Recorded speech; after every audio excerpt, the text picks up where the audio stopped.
Yes, okay. Okay, let's see. How's that? Can everyone hear me now? Forget about the, okay, okay. Can you guys hear me okay? All right, perfect, perfect.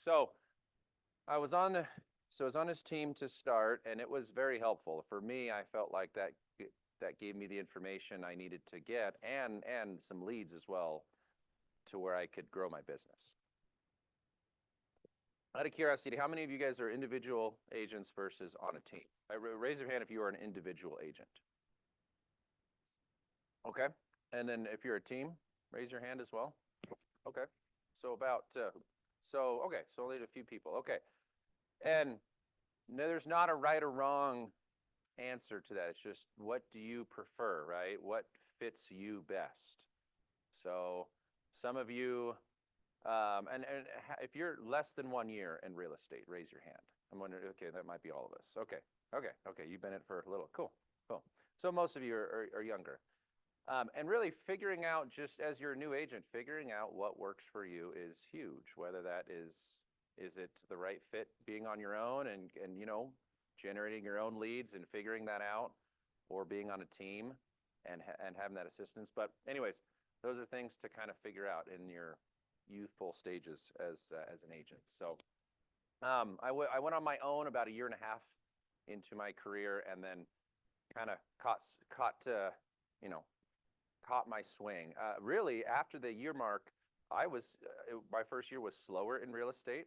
I had done only 5 transactions, and I'm thinking like, is this the right thing for me? Like I kind of took a big pay cut, you could say, from where I was to getting into real estate, and I had that moment of questioning, like, is this what I need to be doing? And I saw other people at Keller that were excelling, that were doing so well, and I'm like, I kind of looked at them, and I was thinking like, okay, like I didn't see them as the kind of person that would just be, just crushing it, just a top producer. And I'm like, okay, if they're doing well, I'm going to do this. I'm going to commit. I'm going to figure this out. And then it was about 16 months, 18 months in was when I really caught stride. So I say that because that first year is challenging, especially in this weird market that we're in. But if you commit to it and you got to give yourself at least a good 1 year to 18 months to really be able to determine and assess, okay, is this the fit for me? So anyways, that's kind of my thoughts there. We'll jump over to our course here. So this is on make and receive offers, and just going over the KW belief system. Just some good pointers, some good, some beliefs of KW: win-win or no deal. I do want to come back to that point later, so remind me. I do want to come back to that point on the win-win. Integrity, customers, commitment, communication, creativity, teamwork, trust, equity, success. Those are all just good thoughts, good things to have in mind as we're progressing through real estate. So, okay, today's agenda: the offer process, preparing the offer, writing the offer, and we'll actually write a purchase contract together. We'll actually pull up an active listing, whatever listing you guys want me to pull up, and we can write an offer based on that. So we can go over those fine points, which there's a lot of key parts of the offer process that people do wrong. Or I receive an offer from an agent, and there's a couple things off. So it's just great if you can learn those little nitty-gritty details and have a good, clean, correct offer. That will go a long way. So present the offer, receive and respond, recap and ahas. I love this quote here. Some of the best agents I know love nothing more than a difficult negotiation that gives them a chance to really shine, to acknowledge objections, to discover a solution with which both sides can be happy. From Gary Keller. So, guys, it all comes down to the negotiations. Negotiate, negotiate, negotiate. I really love this. I feel like our role, and maybe me specifically, like understanding my strengths and weaknesses, when it comes down to negotiating is my thing. And I think that has to be true for a lot of us.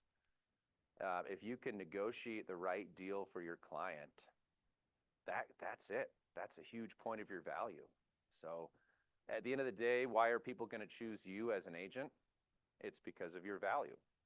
Okay, why do people pay money on anything? It's because there's value for that. So what is your value? What do you bring to the table?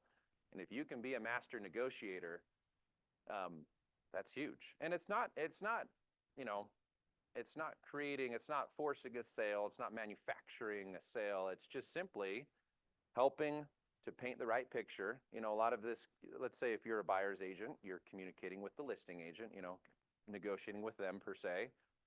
It's just trying to see the soft spots of the other party, or see the spots where they might be hurting a little, and your job is to get the best for your client, right? There's simple ways in which you can benefit one side or the other, and your job is to find the way to benefit your client. Yes.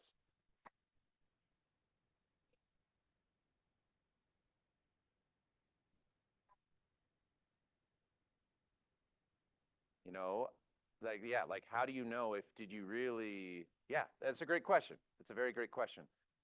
Did you really get the most of what you wanted for your client, or did they leave a little on the table? Or okay, actually, I want to answer your question with one of my first thoughts. So the first we talked about, see how we say win-win or no deal. So I'm going to tell you guys. I was saving this quote, but I'll tell you now. There was a little teaching given by Steve Maddox, the owner of Edge Homes, a few months ago, and he gave a little I don't know what you call it, a little discourse. He spoke for 20 minutes or so, and he said this kind of blew my mind. He said, guys, we always talk about a win-win, but it's really about the lose-lose. Okay, don't be afraid of the lose-lose. And what I mean by that is, when you're negotiating, the seller gives up something, maybe the buyer doesn't quite, doesn't quite sit right with the buyer, so the buyer counters, and the seller, maybe it doesn't quite fit right with them, but the point is they settle. The buyer settles as well. So a lot of times it is a lose-lose, in other words. The buyer feels like they gave up something, or maybe gave up a little more than they wanted, and the seller feels the same way, and you have a lose-lose. But the point is that's okay, because real estate is not fair, ultimately. That was one of his big points. Real estate is not fair. It's unbiased. It's a matter of negotiating and selling. So the short answer to your question is, if you're at a lose-lose, that's fine. That's real estate. It's not often a glamorous, oh my gosh, like, yeah, we got a slam dunk here, which that can happen. And that, like, if you do get a slam dunk, you ask for everything, you ask for a whole, all these concessions and this and that, and maybe the seller goes with it. Okay, there are those occasions where it's like, yeah, okay, awesome, we did it. But more often than not, it kind of comes back to this negotiating thing, and both parties feel like they kind of had to give up something. So Steve's point was that's totally fine. The lose-lose is just fine. And that I think that really means something. So, anyways, great question. Great question. Any other questions along those lines? And feel free, guys, if you have any other questions, don't hesitate just to jump in. So don't be afraid of the lose-lose. Totally fine. Okay, so let's go on to the offer process. So buyer makes the offer, okay? Seller can respond in one of three ways. Seller counters the offer, accepts the offer, or rejects the offer. Typically, if they reject the offer, that means they just don't respond. They just let it slide. Rarely ever do you actually get an actual rejection. I've gotten it a couple times, and each time I kind of chuckle a little bit. But when they reject the offer, so read this next point. Buyer agent contacts listing agent to learn more. Why did you not respond? What happened? don't assume no means no. I want to share a quick story on that. A friend of mine who they offered on a Homey listing. How many of you have heard of Homey? Okay. They used to have really cool signs, and I don't know if their marketing budget has gone down a little. Their signs aren't as, don't see as many cool signs, but which I won't complain. But so they offer on a Homey listing that had I don't know, 1.5% BAC, let's say, so much lower. It might have been only 1% BAC. So they offered a little bit lower on the price, and they also offered a 2.5% buyer's agent commission, which, by the way, if you ever have a listing with a lower BAC, do not be afraid, but simply just talk to your buyer and say, hey, obviously this is actually a lower commission, so what we can do is a couple things. Why don't we, let's come in a little lower on the price. Like this one had been on the market 40 days or so. So let's come in a little lower on the price, and we can just ask for a little bit higher of a BAC. So that way I'm taken care of course. And, win-win all around. Oh, BAC, buyer's agent commission. Yep, buyer's agent commission. So anyways, they make the offer, and then a day and a half goes by. They don't hear anything. And the agent calls the listing agent, and he says, hey, you guys didn't respond. Is the seller still thinking about it, or what, what's going on? And they said, oh yeah, oh no, my seller's just not gonna, you guys came in a little low, and you asked for the extra commissions. We're just, yeah, so it's just not gonna work for the seller. And then my friend, the buyer's agent, said, well, what would work for them? Like, is there a number? Like, just counter us. Send us a counter if there's a number. And the listing agent, which maybe the listing agent, he could tell listing agent hadn't really just thought it through, hadn't really pieced it together. But the listing agent then said, oh well, I'll talk to him. I'll see if there's a number. And the buyer's agent said, yeah, just, we've given you our terms. If send us a counter. So they countered back, and then the buyers ended up countering I think just a little bit lower, and the sellers accepted. So the point being, the deal happened. The deal happened.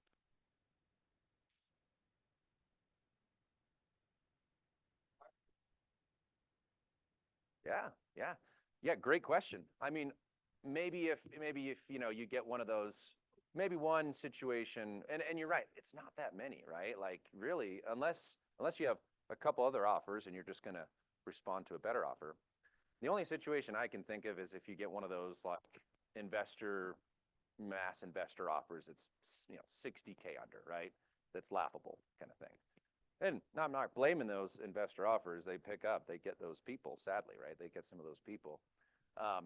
But those would be some of the only offers that might not be worth responding to. Otherwise, if it's anything within reason, if they're asking for a little higher, if the commission, the BAC is lower and they're asking for a little higher, in the end, it's all numbers, right? It's all numbers. So I would say there's few offers that are not worth at least responding to, or at least talk to your client, call up the other agent and say, hey, look, we're a little off. It doesn't have to be like a formal, like you don't have to, it doesn't have to be formally written, but you can just have the conversation with the other agent saying, hey, here's where my client's at.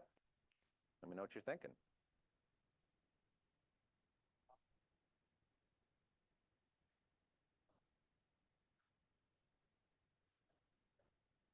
That's a great question. It can be 50-50, honestly. I've had some where we kind of go back and forth, maybe for a week. I talk to my client, we counter, they talk to their client, they take a day or two, and then he calls me back and says, hey, here's where we're at. I've had some of those that go through and some that don't. So I would just say the bottom line is try not to prejudge that situation and just try to make it happen. I've had deals that have worked out I didn't think would work out, and I've had some that I thought would that did. So you never know. It's a great question. Yes. And that's where it comes. That's where you have to kind of feel it out and feel feel out the situation. If you're already one key thing, if you're already chatting with the listing agent, and having open correspondence, that can be a good situation where you kind of keep going with that informal conversation. And yeah, it's just kind of, I mean, the more natural that it is, sometimes the better. So, like if you've had no communication with the listing agent and you kind of feel there's a little bit more of a separation, then maybe you just stick to a traditional counter, or a text saying, hey, we're countering with this. Here's our terms. I'll send it over soon. The key thing is just, I mean, really, the key thing is just trying to save everyone's time, right? And you want to be wise and don't go through some lengthy counter if you're concerned that it's maybe going nowhere. So you have to just feel that out. Yeah, that's it. That's kind of where you can just understand the circumstance, understand try to feel it out. So great question. Formal is just simply written. Yeah, we're just writing this. We're writing a counter. Yeah, they've countered us. They sent us a formal counter. I'm just gonna type up this counter and we'll put this together, send it over to them. So versus do you have a conversation first? Yeah, yeah. So and that could be a conversation. It could be just a simple text message. And then they may text you back saying, oh, whoa, whoa, I can already tell you this. And that'll save me time as to how I do the formal counter. So you just have to know where, again, it's kind of a learning thing, and understanding the process, understanding the other agent. Maybe you've worked with, when you've worked with the agent multiple times, which it's a small world in real estate, you get to know other agents. You know their level of communication. Some agents, they only want to text. Some agents, they love to talk. So, just kind of however. So, okay, great questions. Anything else on those notes? If not, let's. So going back to my friend's example is, if he was not, I mean, he was a very experienced agent, but if he didn't make that call to check, I mean, maybe the no deal would have happened. But he said, hey, no, send us a counter. Let's see where we're at. And then eventually they agreed to a deal, and he got his higher commission, which was the right thing. So, okay. But most of the time you'll get one of these two. I mean, typically, I'd say most offers are countered, unless the buyer, unless it's already a good deal and the buyer sees the value and just wants to come in a little stronger, then maybe you'll get an acceptance.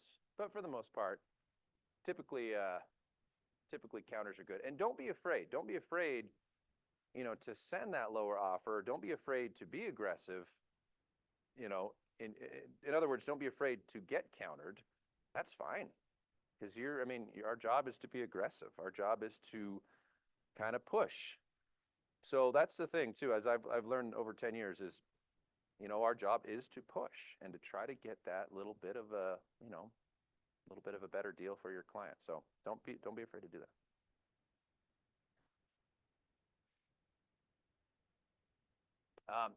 No.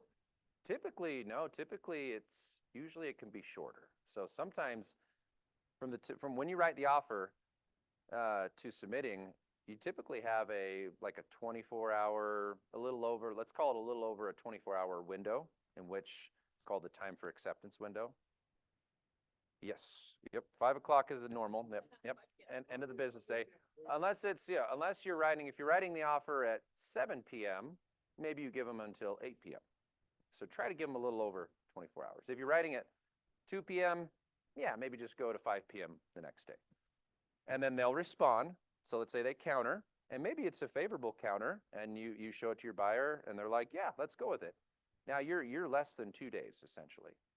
So I would say really it could be 1 or 2 days is probably somewhat standard, but if it's one of those you're further apart, there might need to be a little more time, which is totally fine.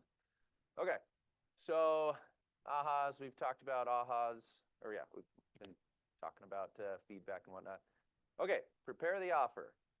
So we are going to, okay, so let's go over these points. So just some bullet points on preparing to write the offer, ensure the property is still available. Oh, and by the way, whenever your client sends you a listing and says, oh my gosh, I need to see this today, they send it to you on Redfin or Zillow, and you just kind of glance, oh yeah, looks like a nice property. Yeah, let's, okay, yeah. Maybe you're finishing up a call or something, and then you quickly want to get them in to see that property, right? Make sure you check that it's still available, okay? Pull up the MLS. That's one of the first things to do. Pull up the MLS, enter the property, and if you see you'll see if it's under contract or available. But if it's under contract, then of course that acts as that. A lot of times you'll see it might say active, or it says like sometimes on Redfin or Zillow, it'll say pending. So that's an indicator that, okay, let's check the MLS soon. And sure enough, maybe it's under contract. But if it shows it might say for sale on Zillow, and then you go to the MLS and it says active TC. Okay, how many of you guys have seen the active TC? Okay, okay.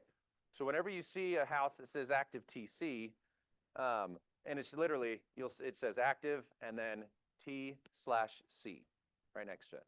So that's active with a time clause, okay? And what that means is that seller has an offer, they have a buyer, so they've received an offer that they're under contract on, but that buyer first needs to sell their house, okay? And if that and the TC allows the seller to keep the house on the market to keep advertising it, and what the ruling is if the seller gets a better offer, then they can, or let's say an offer that's not contingent on the sale of the property, that seller can then go to their current buyer under contract and say, hey, we have this offer that's not contingent. You now have 72 hours to either cancel or remove your contingency. And so you can remove your contingency if you're able to proceed without being your house contingent, or you'll need to cancel. So that's it. And there's some cases where maybe the buyer is able, maybe their buyer is willing to just proceed without that contingency. Now that means, of course, if they do remove that contingency, their earnest money could be in jeopardy if they can't close. Usually, let's say if it's a case where that buyer, if they don't have their house under contract yet, they will have to just cancel, okay? So if you see the active TC, call the agent, say, hey, I know you're under contract with a buyer that needs to sell their house. How's it going? How's it looking? Is their house under contract yet? Is it not yet under contract? That's a huge part of it. If they are already under contract, they might be willing just to remove that contingency as per the 72 hours. But if they're not under contract yet, maybe they will just go ahead and cancel. So the point being, find out what's going on with that and then figure out from there whether or not you're going to show your client. So hope that wasn't too confusing. But active TC, they have a house that they need to sell. They may or may not be yet under contract, but they need to sell their house. And the seller can give the buyer notice, hey, we have another offer that is not contingent, so you have 72 hours to remove your contingency or cancel. So anyways, so that goes, yeah. If you go through, and I want you guys at some point today or tomorrow, just go through active listings, just go through normal active listings. You'll see a handful of active TC listings. Yeah. Oh, backup. Yes. Okay, when it says backup, they are under contract. They are completely under contract like normal, but they've just chosen to put it on backup status. And I think legally I think they just have to tell the other side, hey, just so you know, we're putting it on backup. But Like the other that current buyer who's under contract, there's no other, they don't have a house to sell contingency, or they are fully under contract. It just means that they've chosen to put it on backup status to, maybe they're a little concerned with the buyer, and so they want to be able to show the property and entertain backup offers. But none of it matters if that buyer does not cancel.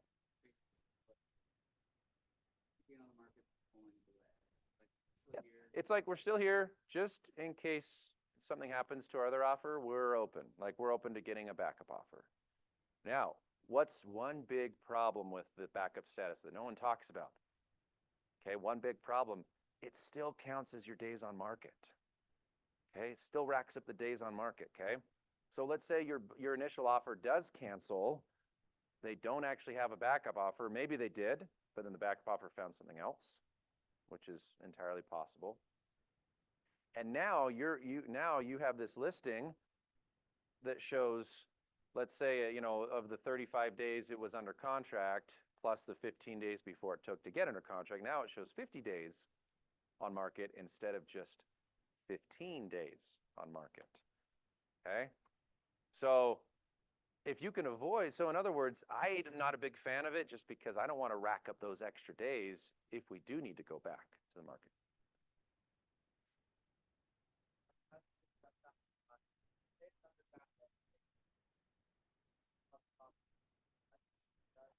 Yeah. How's that conversation go down? Yeah. Yeah.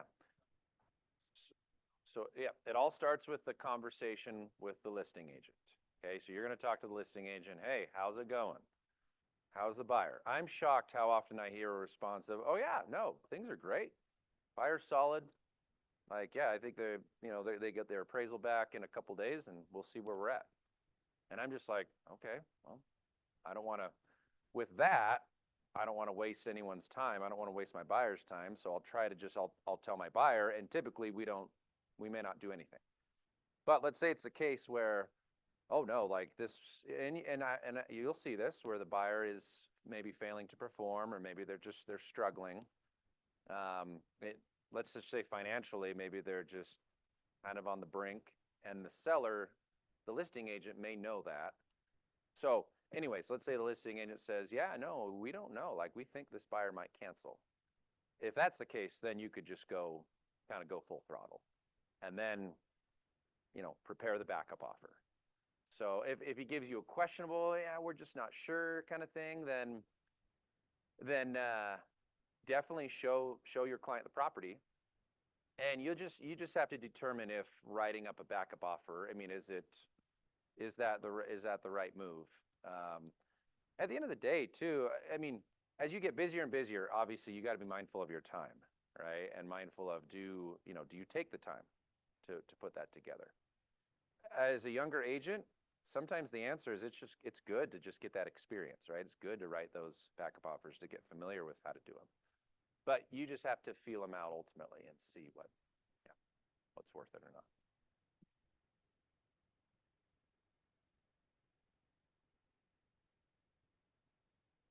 Hmm? Great question. Great question. Yeah. I always ask. I'm one of those buyer's agents. Feel free to be snoopy. There's no shame in being snoopy. They'll tell you what they feel is ethically right. Whatever arrangement they have with their seller, they'll tell you what they feel they can tell you.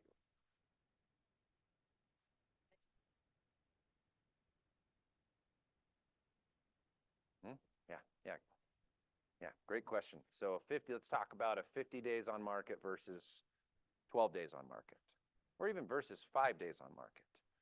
50 days on market, we're really anything over 30 days, they're wanting an offer, right? They're probably overpriced. Say 90% of unsold listings are overpriced. And that's why they're sitting. Buyers ask, what's wrong with the listing? What's wrong with it? What's wrong with it? Well, maybe nothing's wrong. Maybe they're just overpriced. But what happens is when you're that far along, the further along you are days on market, the more lowball offers you're going to start getting. So it kind of just hurts the value to a degree versus the first 7 days of a listing, no one really knows what the property's worth, right? I mean, you have an offer, or let's say you have a listing with it's only been on 4 days, and they already have 3 offers. Well, now it's a situation of, oh, what's the house? What's it worth? Like, well, it's worth what a buyer and seller will pay for it, right? So a good listing agent can capitalize on that through those multiple offers and try to obviously bring the price a little higher, right? That's why I always tell my sellers, let's find the sweet spot.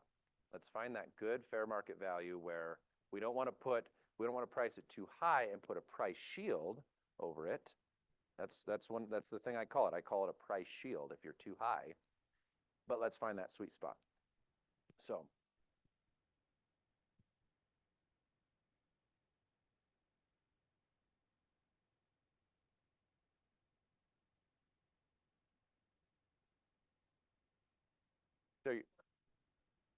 you're talking about if you were to pull it from the market to prevent the, well, okay, so are you saying that okay, are we under contract? Like you're saying initial, okay. So what I like to do is if you go under contract, I don't like to do the backup status unless you really feel worried about the listing. So, or about the buyer.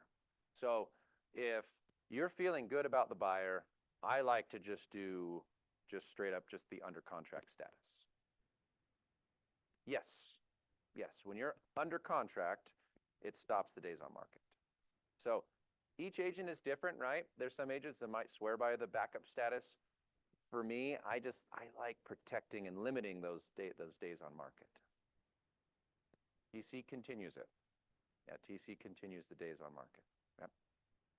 So, but you have to do if you get an offer from a buyer and they have a house to sell and they're not under contract yet, you need to do the TC. As a listing agent, you have to do the TC status because that'll protect your client, allow you to potentially get something else without. And it'll keep your buyer working hard because they know they need to get that house sold if they want to get the house. So.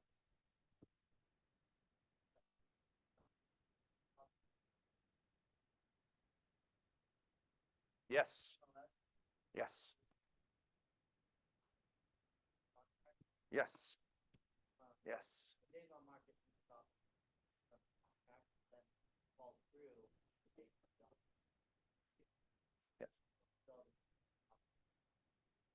Yeah, let's actually look up.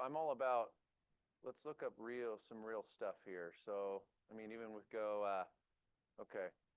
Let's see here. So let's go, oh, it's weird how the search things are not outlined or the columns are outlined here.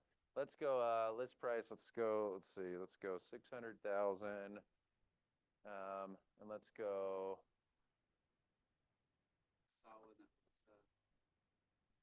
Days on market was like 35, and then I looked at they were under contract in 7 days, but they were at. So they were on backup status. They were on backup status. Put up for sale on the 2nd of December, under contract on the 9th. Okay. And they put it on backup. Okay. So then the days on market would have showed like 30 something or okay. And then but they did close. Okay. Yeah. So then at least it worked out. And so yeah, no, that's a successful scenario of the backup status. So I want to go put in let's see, location. Come on, this is where maybe I should be on my computer because I can really cruise. Let's go. Let's just pull up Orem. How about? Okay, let's go. We got 14 results here. Okay, let's go to this little dude right here. Okay, so just like using an example, so days on market, this has been on the market 5 days. So still in that phase of, but the butterfly phase, let's call it. Let's actually add backup as well. Let's see if we can find, in fact, let's only look at a backup. Let's go here. Okay. All right, let's go to this guy right here. Remodeled house, 1957. Look at that. Woo! 247 days on market. Good while. Let's see who's the listing. I'm just like Is it Keller Williams listing? Come on, mouse. Come on, work with me here. Okay, I don't know. No, Strauss Real Estate. No, not familiar. Okay, so oh, let this mouse work. Okay, so let's go. So yeah, that's a good chunk. 247 days. Now, when you're actually under contract, this right here, this meter will start ticking, the time under contract, and then the DOM is the one that freezes. Okay, but yeah, like you were just saying, when you click on history, this shows all the history of the house. So, which is gold. You want to look up all this when preparing an offer. Okay, what happened? What's the history? Well, look at it was listed June 9th. Okay, so this is when it was previously sold in right there, August of 21. Okay, and now it's listed. Elizabeth, maybe Linares or okay, Elizabeth Linares is the listing agent. And then you can see, okay, they originally priced at 635. They dropped it down, or 645. They dropped it to 635. Whenever you change little terms or change verbiage in the listing, that's where you see these changes right here. And sometimes they can just be minor tweaks, and then it shows it. So not really. That's just minuscule. I'm not as much. I'm not concerned with that as I am like, okay, the price change, that's big. Oh, these guys might be allowing seller financing, so maybe they changed it to allow seller financing, which is another fantastic tool. That's a whole nother conversation. But seller financing can be fantastic. They dropped it from 635 down to 625, and then on October 5th, they dropped it from 625 down to 610. Okay, and then they dropped it from 610 down to 600. So so notice they've never been under contract this whole time until, oh, and it even expired, and then she relisted or put it back on. So maybe she had so the listing agreement time frame would have run out, so she probably had it re-signed. Yep, and it's the same agent. So that's just one other little thing. If it was a different agent, obviously we'd see a different name right there. And then no, and it's tied to the house. And the only way to reset it, I believe it's 90 days off market. So if it's 90 days off market, 90 days plus, then that would reset that. So, and if some people I've seen listings where, there's still a lot of work to be done. The seller was trying to sell it as is, but there's still a lot of work, and the buyers are just really like, the house is just, a little dumpy and just it needs this, needs that. And the seller, it might take the seller 30 days to, maybe they want to do the work, they pull the listing, they say, okay, let's get the work done. And if they wait just a couple more weeks, like it takes them 30 days to do the work, but if they wait just a couple more weeks, they can reset that clock altogether. So there's definite strategy in doing that. I believe it's 90 days, but we'll want to check. Check on that. Oh. So with days on market, a good or a bad on It's so as a listing agent, are you talking from the buyer's perspective or listing? Well, I mean, it's very clear cut from a buyer's agent. The longer you see that on, the more advantage you have as a buyer's agent. For the seller's agent, that clock is the opposite. That clock is the enemy. Well, I mean, it just depends, right? For the seller, really, here's the ideal. So the ideal situation for a buyer is you find one that's been on the market for some time, maybe, could be 20 days, 25, whatever. But the longer that time clock, the more you have the ability to negotiate with the seller. Versus the seller's agent, the best case scenario for the seller's agent is they get multiple offers within that first, let's call it that for those first few days. Now they're in a bidding war. And they get another, maybe get another 10K above someone coming 10K higher or more. And now you look like, you look like a hero. Or like going back to her first question of how do you know if you got that win in a situation like that? That's pretty clear. So great question. As a listing agent, I always want to try to get multiple offers. I always want to try to And don't be afraid if you need to. And now I say, like, I know we're talking about how days on market is bad on the seller side, but don't be afraid to stretch things out a little bit if it means maybe getting, increasing your offers. So don't be afraid to use whatever tools. At the end of the day, the listing agent's job is to get top dollar for the seller. That's it, right? Top dollar for the great buyer and top dollar. So great question.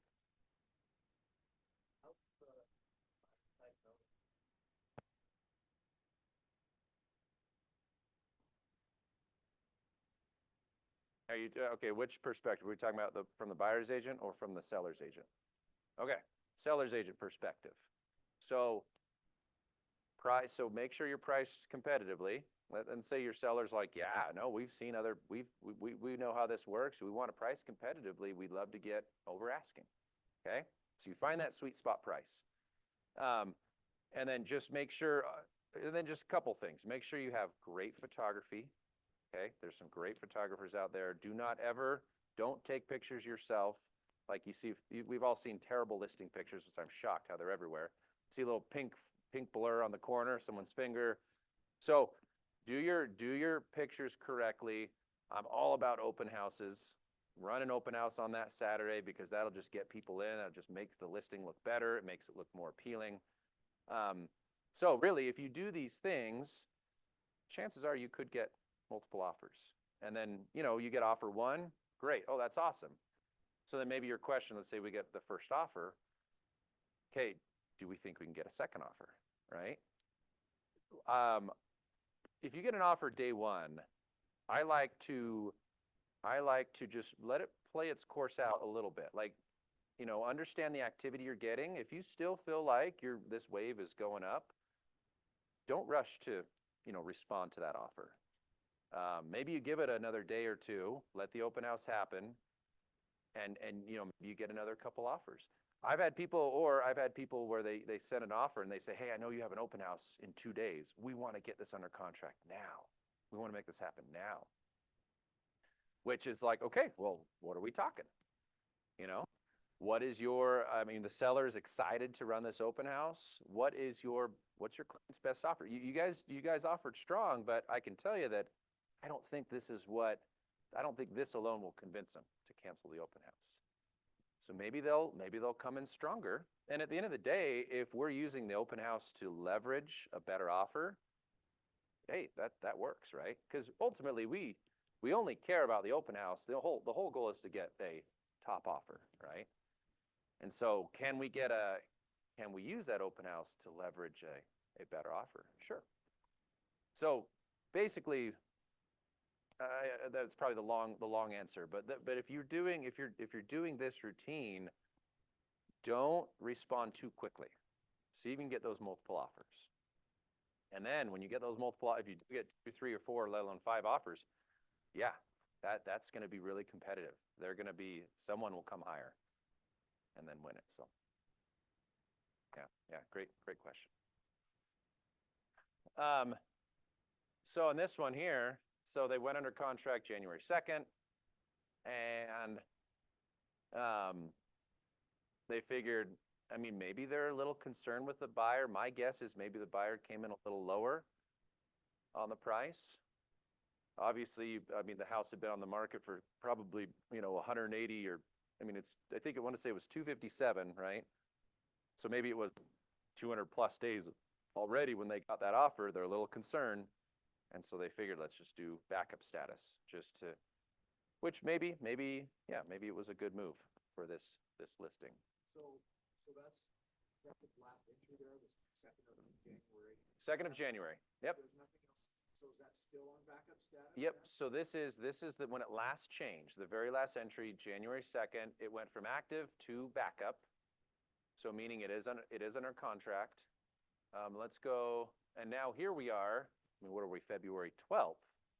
That's been 40 days, right? So 40 days, and it's still on backup. So this is a great example of what's happening. Are they closing tomorrow? So you want to call the agent quickly. Hey, so you got this listing on backup. My client's curious about it. Oh yeah, we're closing. We close Thursday. Great. Okay. I'll check back and see if it closes. Or or maybe no, the buyer's still spinning their wheels. We're not sure what's going on. But this is a good example of call the agent. Like there's for sure an update. Either they're closing soon or maybe not.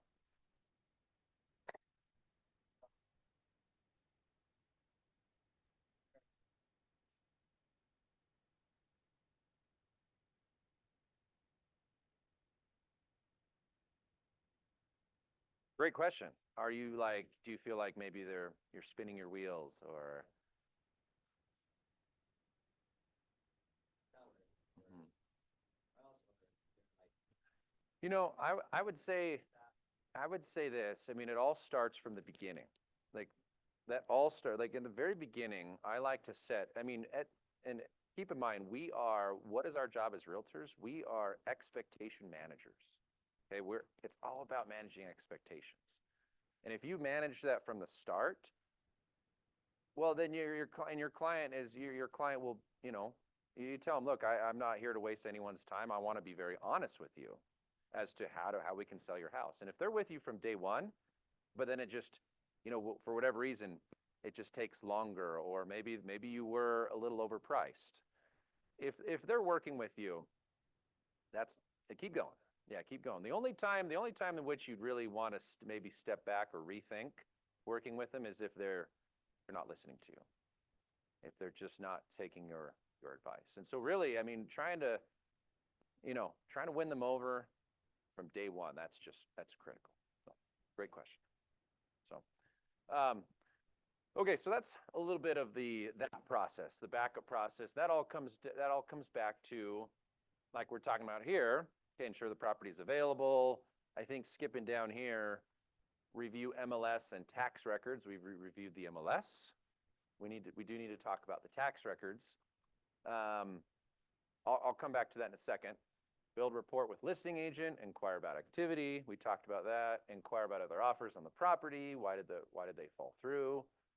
We've kind of talked about that. And any questions, again, feel free to interrupt. Ask questions about the seller, if the seller motivation needs. That's huge. Okay. House has been on the market. Let's say we're offering. Maybe the house has been on the market 7 days. You called the agent. They've got one other offer. Okay. And you're like, oh, well, my buyer loves the property. We wanna offer as well. Where do we need to be? We'd like to beat that other offer. Where do we need to be?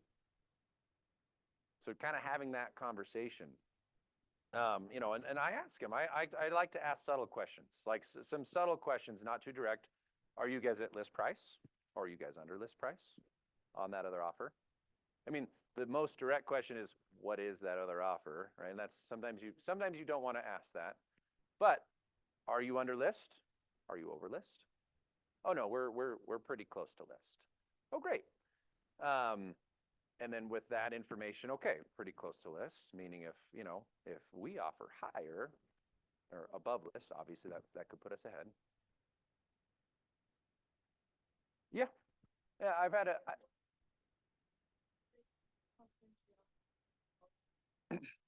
so you just have to have a conversation with your seller, and you have a conversation with them from day one and say, look, how open do you want me to be with other agents as to the attention we get, as to the offers we get? Typically, the conversation goes, as long as they trust you as the expert and they know that you have their back, that you're going to try to get them the best offer, usually they say, whatever you feel is necessary. Well, we trust you to, obviously we want you to sell our house for top dollar. If that means that you tell them, you give them information to maybe help us get more, we're all for it, kind of thing. So you do have that conversation with your seller, say in a multiple offer situation, are you okay with me giving some information to help us to get a better offer? 9 times out of 10, you'll get yes. I kind of find it funny sometimes when sometimes agents say, well, that's strictly confidential. My seller doesn't want me to say anything about that. And I tell them, okay, no problem. I kind of chuckle a little because I'm like, well, you would be really helping your seller if you were to, try to leverage this. But so that's the simple answer is it depends on your arrangement with the seller and what they're okay with. I've had some sellers tell me, you tell them whatever you need to. You tell them, you know, you just tell them straight up, and I'm okay with that. So great question. So find out what they're dealing with, what activity they have. There's the other topic of, are they telling the truth? Are they not telling the truth? Um, and that's where you just have to read through the lines. I mean, you kind of take things for a grain of salt, right? But ultimately, it comes down to how much does your buyer want property, right? How much do they want it? If they really want the property, you want to be solid. You want to come in with a serious offer. If the buyer is, if they're maybe, they'd like the property, but only at a certain price, then yeah, you could kind of take more of a gamble, maybe come in, a little lower or whatnot. So anyways, feel that part out. Okay. And then like seller motivations, what does your seller need? Could your seller use a lease back? Does your seller, and we saw a lot, I mean, we saw all the stuff in the house. Like, let's say there's just junk everywhere. And you're asking about, do they need, maybe they need 5 to 7 days additional possession. And the listing agent says, oh yeah, they could give us another week. That'll go a long way. That's worth a little bit lower of an offer versus another offer that has no possession. Okay, no. And by possession, I mean just from the day of closing, how long till the seller actually has to be moved out. It's kind of like free rent in a way. So questions like that. Do you want a quick close? Oh, actually, we are closing on a house. This is the listing agent. We just went under contract on their purchase. We close in 29 days. We would love a shorter closing from you guys. Oh, well, great. My buyer's already pre-qualified. My buyer can close quickly. So just, talk to them, find out what those needs are. And as you talk to them more freely and can figure out what they need, that's just going to help you guys. So, and remember, you're kind of this, it's not necessarily your side versus their side. There's kind of a team element with you and the listing agent, right? Like you have to, the deal happens if you can work it together, right? So try to figure it out. That listing agent, they want to sell the house just as much as you want to get the sale, right? So talk to them. Okay. So obtain the buyer's pre-approval from the lender. I mean, that is actually the first thing you should be doing when you're talking to your buyer, right? When you have a new buyer, great. Have you spoken with the lender yet? I have not. I don't know how to do that at all. Do we just talk to our bank or who do we talk to? Okay. And this gets into, you guys all want to have a great relationship with at least one loan officer, maybe two. And if you don't have that great relationship, this is where you will get pampered and you will get taken out to lunch. You'll probably get taken out to lunch a few times, and that's all fine and dandy because these loan officers want to win your business. Okay? You are, as realtors, we're at the top of the food chain. Starts with us, okay? And then from there, we can refer to lenders, we can refer to title people, which figuring out a title company that you know that you like as well, that's huge. Contractors, we can refer to contractors, which you're going to want contractor references, contacts. So anyways, oh,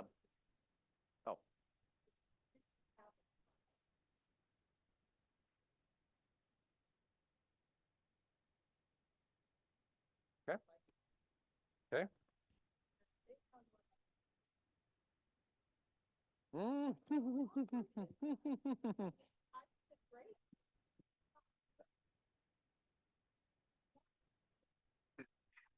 Someone's really competitive. Yeah.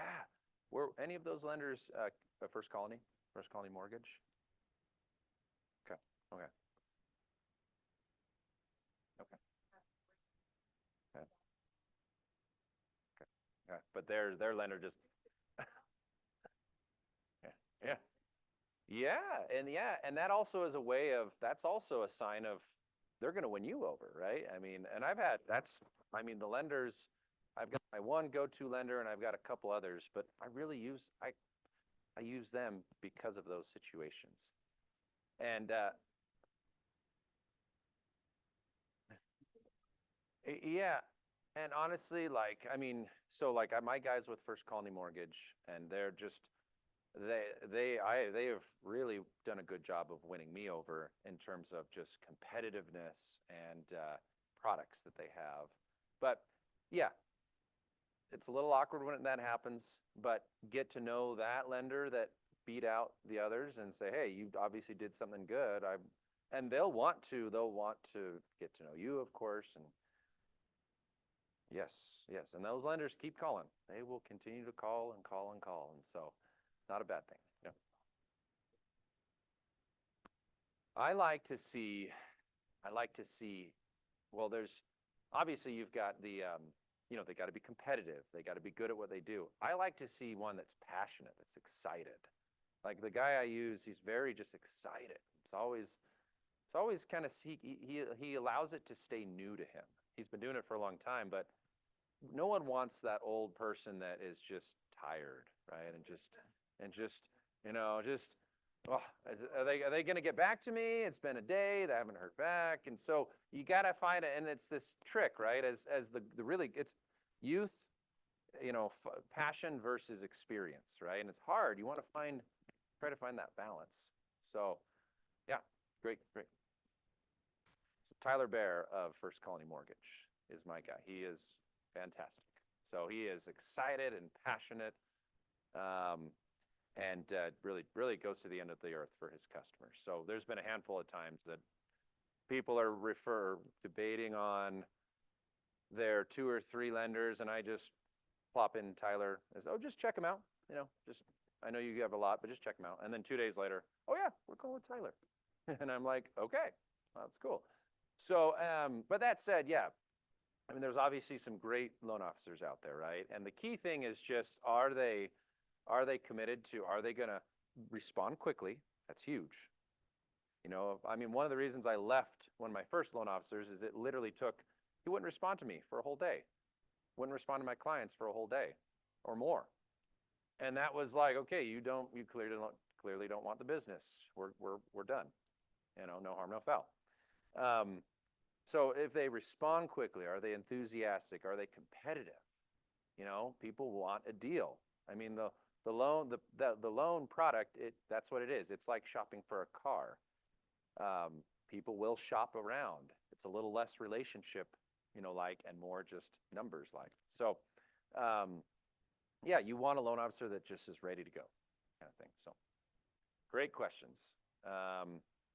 Okay, so let's see. So we talked about, okay, let's go to review MLS, and we did the MLS. Let's do tax records. So, okay, let's jump over real quick here.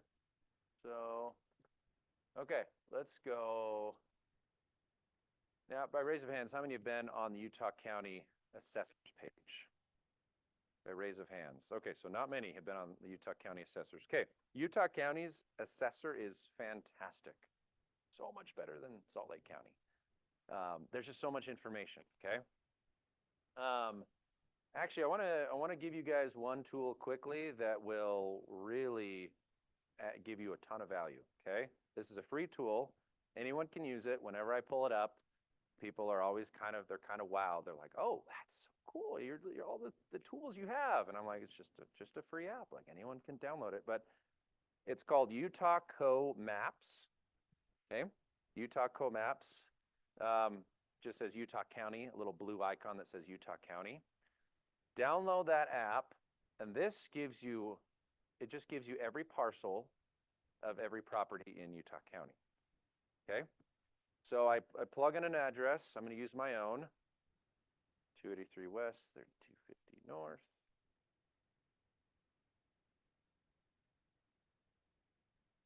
Yeah, again, it's Utah Co Maps. So like, see this neighborhood? See, it just takes me to my neighborhood right here. I click on the parcel, Larimer, Sophia, and Stanford. I click on, so yeah, that's of course myself and my wife. I click on land info and voila, it gives me all this good information. So, but I tell you, when you're at a house and when you're inside the house, you pull up this app and all you do is you just click the little, let's see here.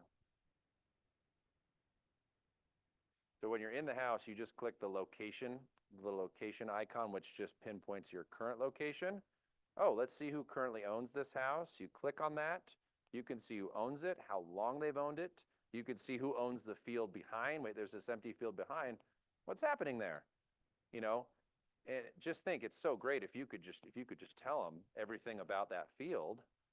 That would be so awesome, right? Well, you can just right here on this app. Let's click on that field.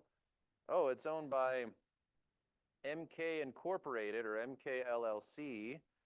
And if let's say it shows here, they just bought it within the last year, that tells me they're probably going to start building on it soon, right?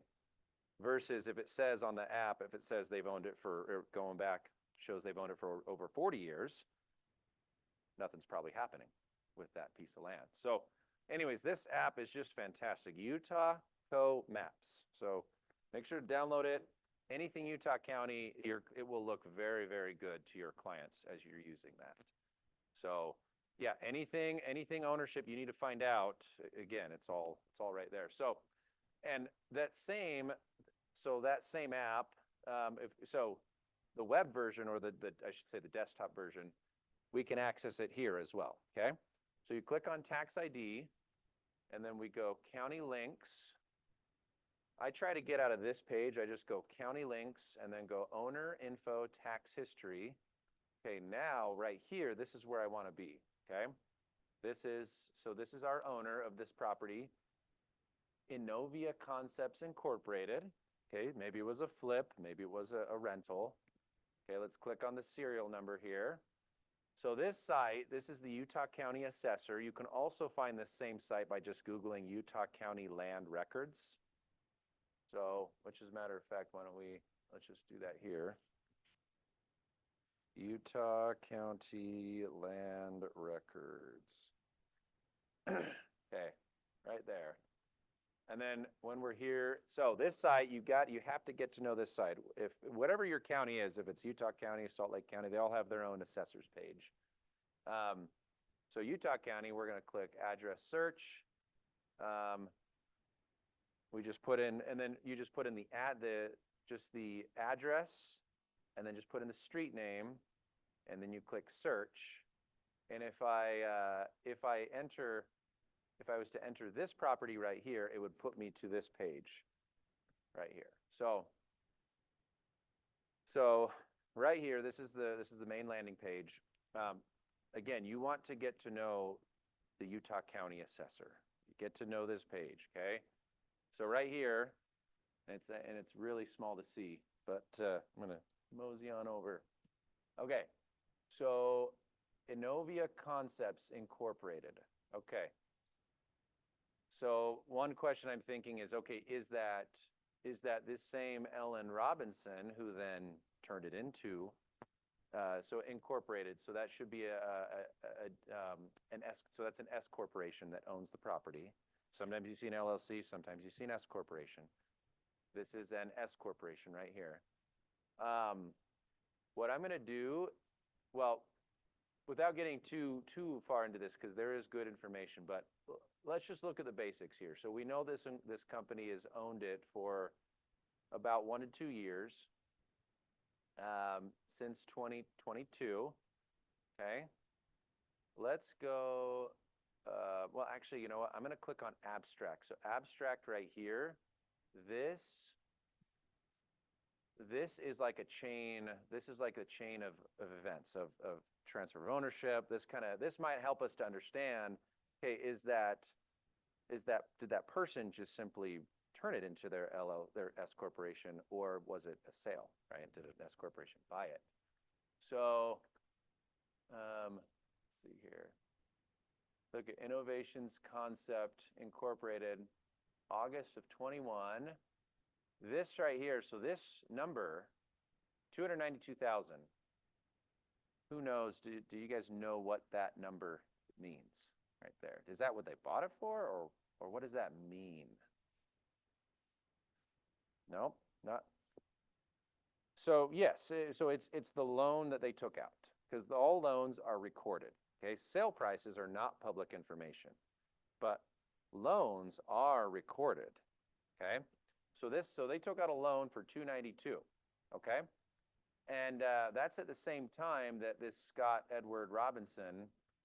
So they obviously left, they relinquished ownership, and this innovations concept took it over because there's this loan at the transfer of ownership. There's this loan that occurred that tells me they bought the property.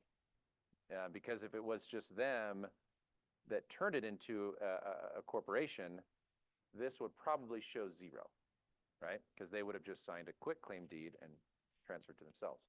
Why this is important is because now we know that these people bought it 3 years ago versus just the same owner that's owned it for 20 years, okay? It matters, right? It matters as to the history and how you can structure your offer. So, and then you could even click on these documents here and see document viewer image. Why is it not? No. Oh, pop-ups are blocked. Okay, we're not going to go that, we won't go that deep here. Let's go back. But with this, so like we can see the documents that were signed when that deed was recorded, that loan was recorded. So the point being, there's so much information here, and if you can get to know the Utah County Assessor, get to know this page, that's just a gold mine. Okay. One simple thing you need to know: appraisal information. Okay, I always go here. Let's see what we got. Okay, here's all the basic specs of the house. 0.23 acres. Okay, listing shows 0.29. I go to the county site and I see, uh-oh, it says 0.23. Listing says 0.29, but this says 0.23. I'm going to trust this. Okay, and then that's, you kind of have, that could lead to a conversation. Here's why we're offering less. We thought there was more land.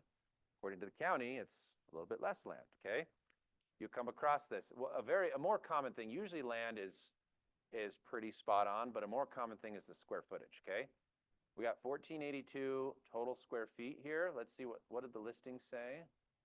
Close this.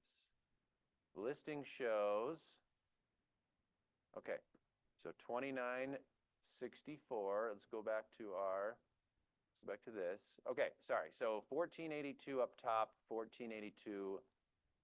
Okay, above grade right there. 1482 up top, 1482 in the basement. Let's see if that matches. Yep. So that matches verbatim. So they did a good job getting the exact square footage, at least what it shows in the county. Okay. So that's a big thing to check. They're often it's probably about 40% of the time those numbers are different. And yeah, or maybe they're just different by 10, 20. Okay, that's kind of meaningless, right? But if they're different by 100, 200, that's where it means something. Okay. Okay. But you said you ultimately go by this. Yes, this trumps, to me, this trumps the MLS. Go ahead. Oh, you pull this up. This is where you double check your info, because you're talking to your client, very sweet person. Let's say they're elderly, and you're just going through it, and it's John and Susie Johnson, and all is good. And then you go here, and the owner's name might say Johnson Trust LLC, established 1992, and it's like, oh, it's in the name of a trust. The sweet couple, they didn't think to tell you, but now, and all that means is we need to put the house, the listing agreement needs to be in the name of the trust. Okay, and often I'll use an addendum to the listing agreement stating the authorized signer or trustee is so and so, because sometimes it could be, the name, the person signing could be something totally different than the actual name of the trust. So point being, you get the information here. So yeah, again, Utah County Land Records. Okay, that's a simple Google search will take you right to this page. And I like to look up, you can look up the ownership by owner's name. I like to look it up by address, just because it might be a little easier. But Utah County Land Records. So Okay, so we look at the square footage, we look at the year built. Where is the year built? Is it, yeah, You're right. yeah, there it is, right there, 1957. Okay, all right. One little interesting thing okay. So this one right here. So notice how it says basement's finished, 1482. It's all finished. You'll see a handful of these. This might show 0, like it shows it's not finished. But we've been to the house. The basement was finished, but it doesn't show it right there. What does that mean? It means they just didn't pull the permit. Okay? Is that really bad? Well, I don't know. It depends, right? I mean, it's like, depends who you ask. The right thing is, the right thing typically is you want to, you pull the permit, you get it licensed and all that. Some people might say, well, it just allows the county to tax you more, which really there's not a whole lot of recourse here in Utah. California is a different beast. You want to license everything before you even think about it. But Utah is just, you'll see it. You'll see it often where it's not, the basement wasn't permitted. What does that mean? I don't know. It might not mean much, really. But the important thing there is making sure that basement was done correctly, right? Making sure that because there are some that are unpermitted where you can tell they just maybe cut a couple corners. But so that's another thing. Was the basement permitted or not? That will tell you, judging by if it shows the finished square footage or not. So was there any other question on that or? Okay. So again,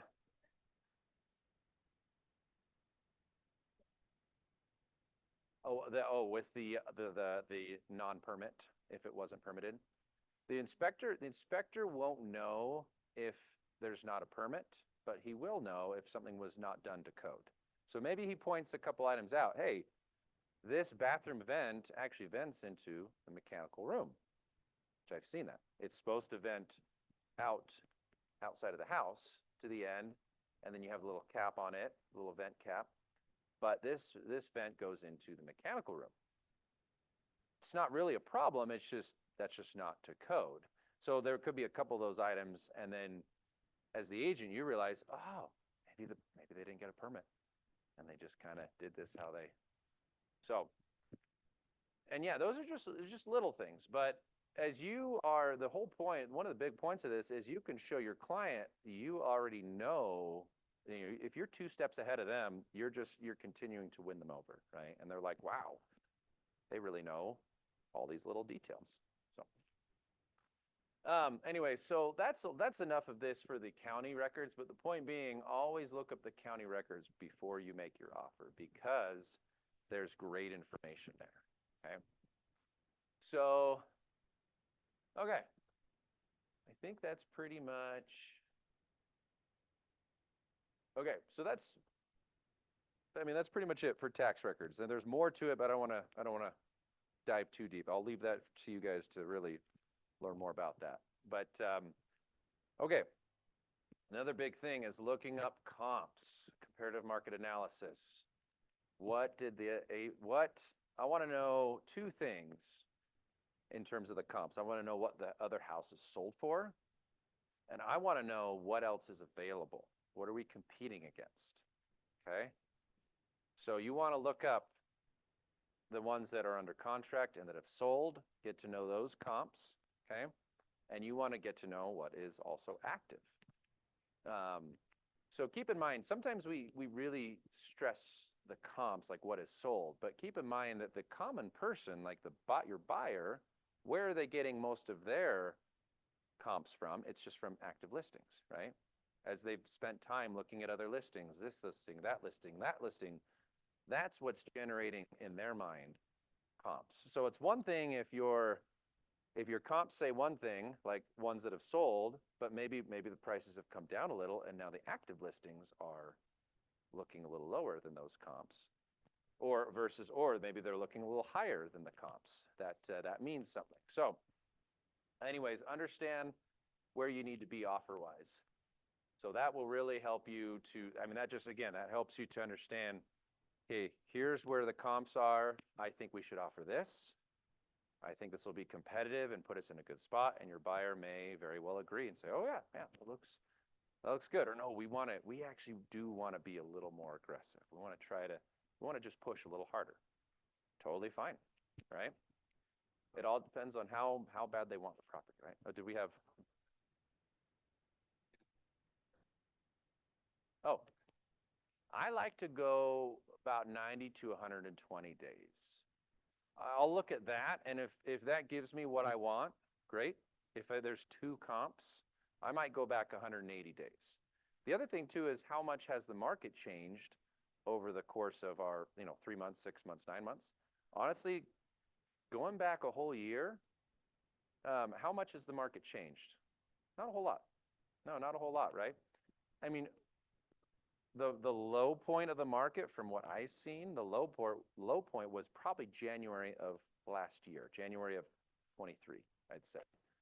And then ever since then, now it depends on some areas. Some areas, not all areas are created equal, but ever since a year ago, I've kind of seen just maybe slow and steady. We maybe have gone up just a little bit, like some builders, most builders have gone up. Edge Homes has gone up, 10 grand, 10 to 15 grand on their listings over the past year, but relatively flat. So the point of that is, comps maybe 6 to 9 months ago can still provide value versus 3 years ago during the heart of COVID when everything was, rates were ridiculously low, values are skyrocketing. I mean, 3 months was like the max you could go. And 6 months was archaic. 6 months was like, 50 grand lower kind of thing. So know your market, know what's happening, and depending on how fast or slow your market is how fast you can pull those accurate comps or how far back you can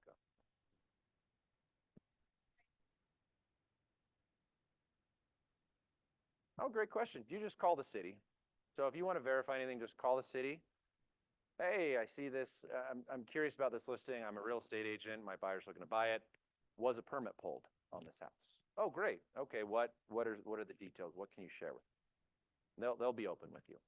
Now, on that note, actually, not getting sidetracked, but duplexes. If you ever run into duplexes or your buyer wants a duplex and you find one that looks great, always call the city to verify that it is indeed a legal conforming duplex. Sometimes it's actually not. Sometimes it's like a glorified, it might be zoned as it could be zoned as an ADU, which just to clarify on that, okay, there's 3 levels, 3 tiers of housing types, and you need to know the 3 tiers, okay? So the first tier is basement, like if let's say we're talking about a house with a basement apartment, okay, or it's got a separate unit. The basement mother-in-law apartment is the tier 1, okay, it's unzoned. Okay, you don't have it licensed as a separate unit. That means you can only rent to a family member, okay? Legally, you can only rent to a family member. That's a basement mother-in-law apartment, okay? Let's say we wanted to get it zoned as a legal apartment. We went through the process, we did that, and now we got it licensed. That's now what's called an ADU, okay? Or a legal accessory dwelling unit. That means that I can rent that unit to anyone as long as the owner lives in the other side. And it doesn't matter which side. That's an ADU. So one side is legal to rent, the other side the owner has to live in. Lastly, if a property is zoned where both units can be rented out legally, what's that? What's that called? That's just a duplex. Okay? So you have basement mother-in-law apartment, or just let's call it a mother-in-law apartment, accessory dwelling unit, one side's legal, and then you have duplex. That's where both sides are legal. Yeah.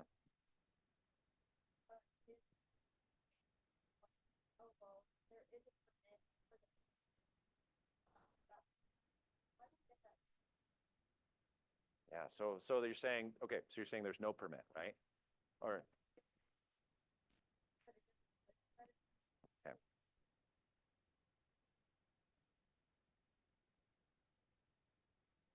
Oh, okay, so like there is a permit pulled, there was a permit, but it doesn't show on the records. Oh, that's just a county error. The county can just make the change. Um, so as realtors, as we are finishing, if you're finishing your own basement, people ask me this question all the time: should I get a permit or should I not? Like, do we want to pay more taxes? Do we not want to pay more taxes? Those are some of the questions they're asking. Well, as an agent, when I finish my own basement, you better believe I'm pulling a permit, because I don't want to be that agent selling my house at some point and someone's like, oh, you're an agent and you didn't pull the permit, right? We're held to a higher standard. No, I mean, the common person, oh, I mean, it's maybe, a lesser of a deal or no big deal, um, but anyway, so yeah, so if there's a county error, they can just simply correct it. Okay, so, but yeah, like if it's, I bring up the duplex thing just because so many times I've seen so many where that's a full, and it looks like a duplex. There might be separate entries. There might be no access in between. They just never had it zoned as an actual duplex. It might be an accessory dwelling, might even be a mother-in-law. It's just been used as a duplex for 50 years and no one's ever cared. So those are just things to consider, things to understand. It could be okay, but it's just you need to understand what you're signing up for.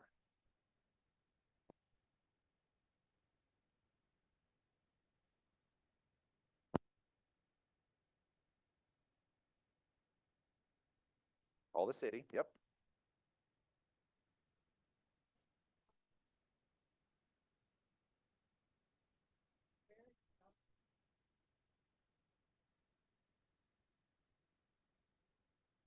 Yeah.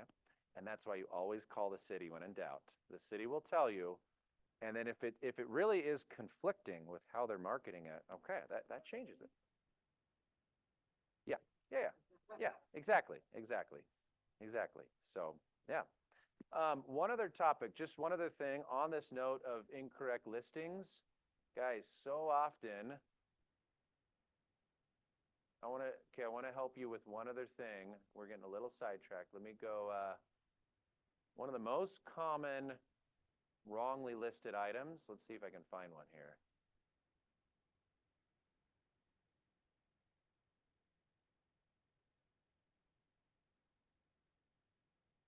Okay, come on, keep going. I need property.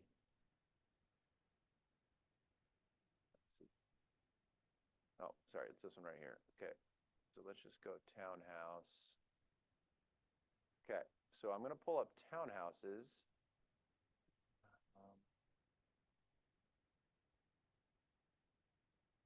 Let's go city. I'm going to put in, I didn't know I had it in. Let's go Orem, and let's go Pleasant Grove as well. Okay. All right. Okay. This property right here, listed in Pleasant Grove. Look at this here. Type townhouse. Okay. This is the PG, this is Maplewood, or it's like PG Villas is very close to it. I don't know if you guys are familiar with this complex. Note how, well, let's just look at the specs a little bit. Okay, 1-car garage, 1,298 square feet, 3 beds, 2.5 bath. Let's look at the pictures. So again, listed as a townhouse. Okay, it looks like it could be a decent townhouse. Okay, we're gonna go, again, first thing we do is let's go to the county records, okay? Let's go county links, owner tax info. There's the owners of the property. We're gonna click here, the serial number. Notice, okay, taxing description. I want you guys to look at this. Condo, the villas at Maplewood Grove, condo. This is a condo. This is not a townhouse. Okay?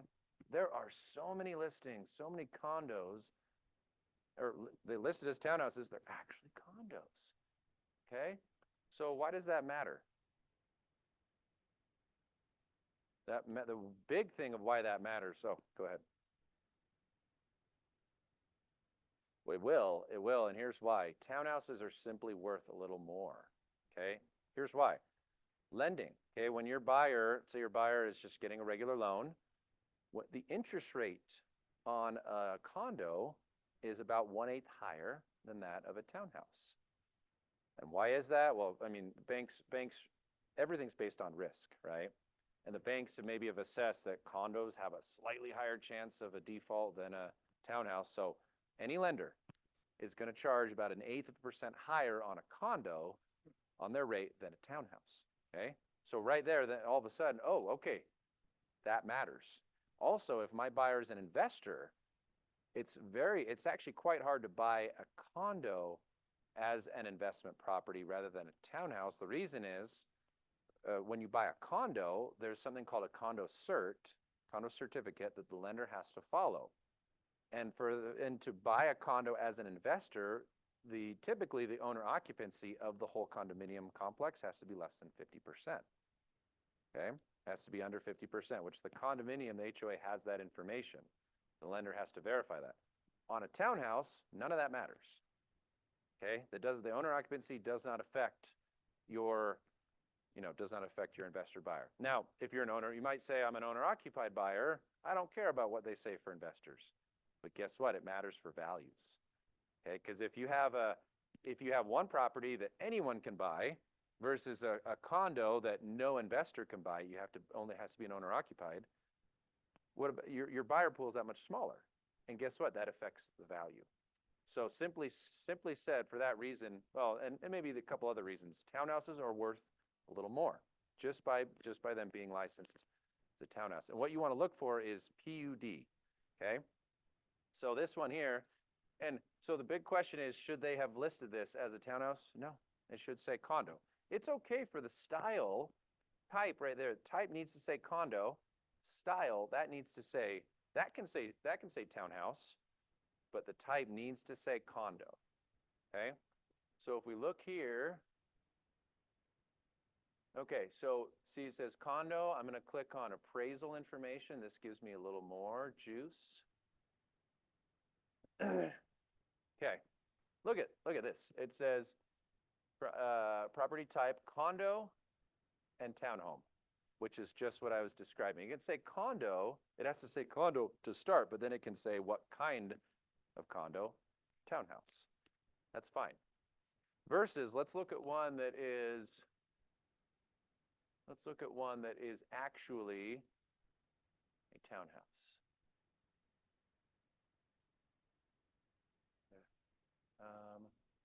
Let's see here. I don't know if this could be a condo as well. Ah, okay. Now look at this one, taxing description, plan unit development. Let's go to appraisal info. PUD, okay? See where it says PUD? Plan unit development. Let me go back to the listing. Close that out. Where are we at? Okay, so it says on the county record, it says PUD, that is plan unit development, that is an actual townhouse, okay? So this one is a legitimate townhouse.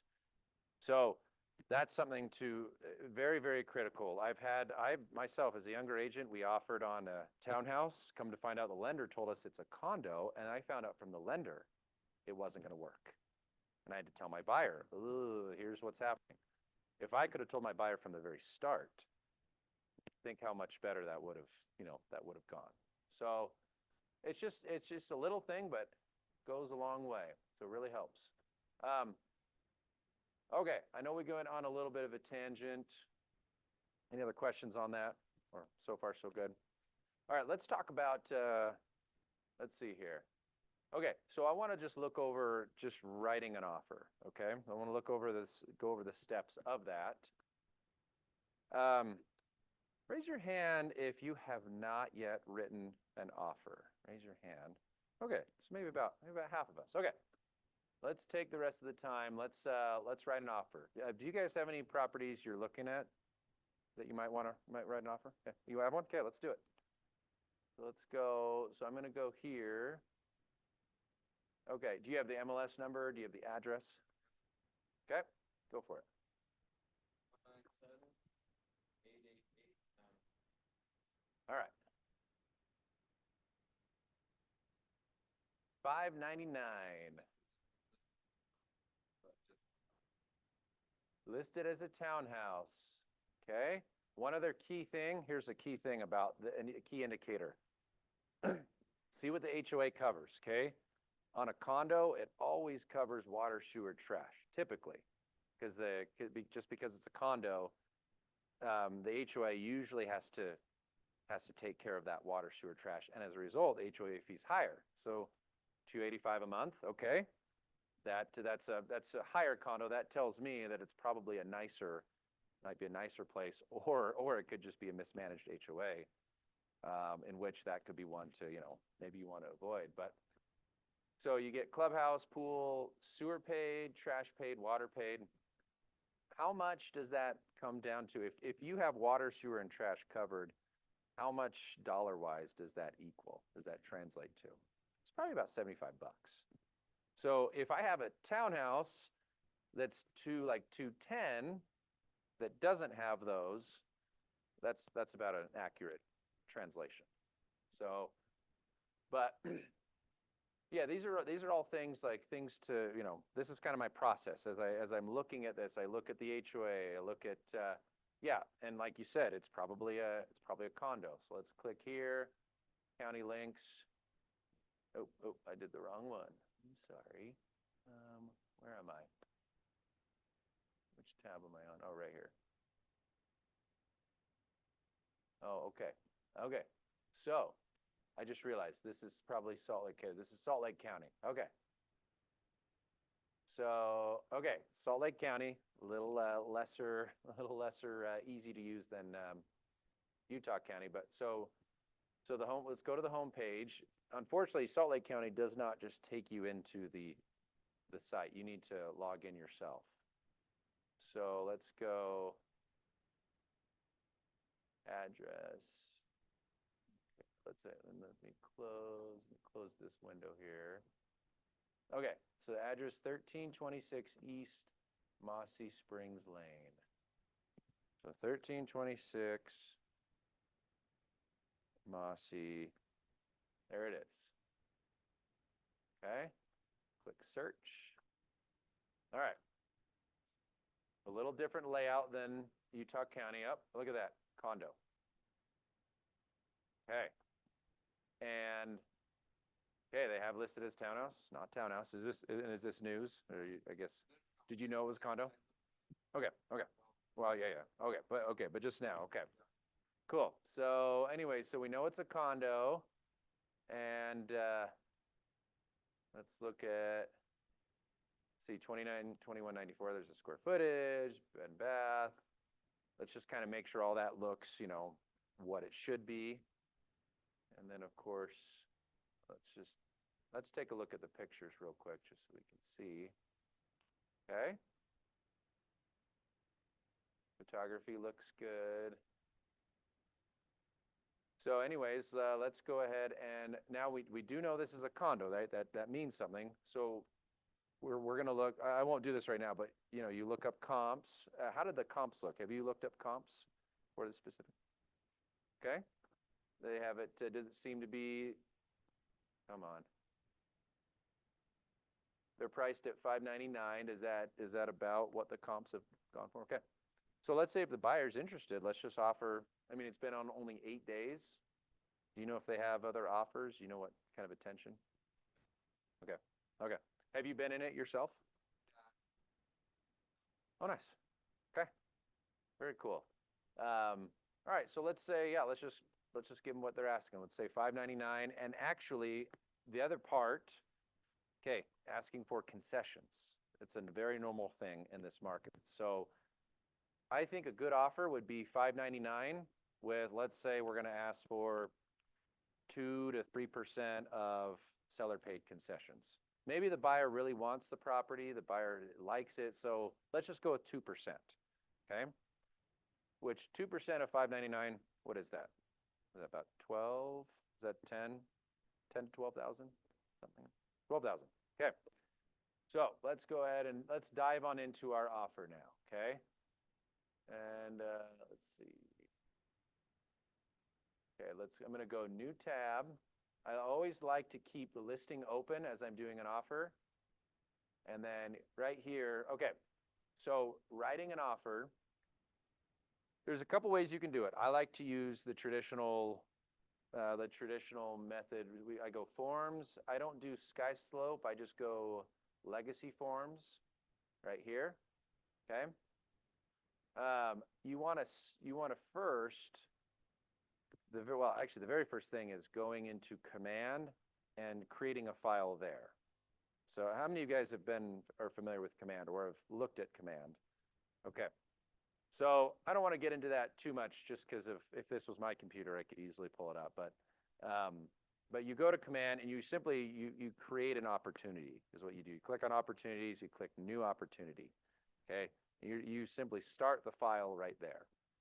And then you go to the MLS, and this is where we actually put the offer together. So, okay, let's go. I want to go real estate purchase contract. Okay. Well, this mouse is just a little slow for my liking. If I want to speed it up, I just type right here. Real estate. It should see. Okay. Real estate purchase contract should come up here. Okay. Where is it? I don't want commercial. I don't want land. I don't want new construction. Oh, wait. Okay, here we are. Okay, we're going to add this one. Okay, real estate purchase contract. We're going to ask for 2% concessions, so we know we're going to need an addendum. Come on. Come on. All right, addendum to real estate purchase contract. Let's include that. Okay. This is the first offer I'm writing for my buyers, and here's a good question: have they signed a buyer broker agreement with me yet? Typically, so that buyer broker agreement, that's when you make your relationship official, and if they sign that with you, you're now their agent, right? So when to fill that out, I like to do it at the time I'm writing an offer, because I can kind of show them what I can do. They're familiar with me. Maybe they're comfortable signing that contract with me. We'll talk a little bit more about that, but let's go ahead and add it here because we haven't had them sign it yet. Exclusive. Okay. Exclusive right to sell. We don't want that. That's the listing one.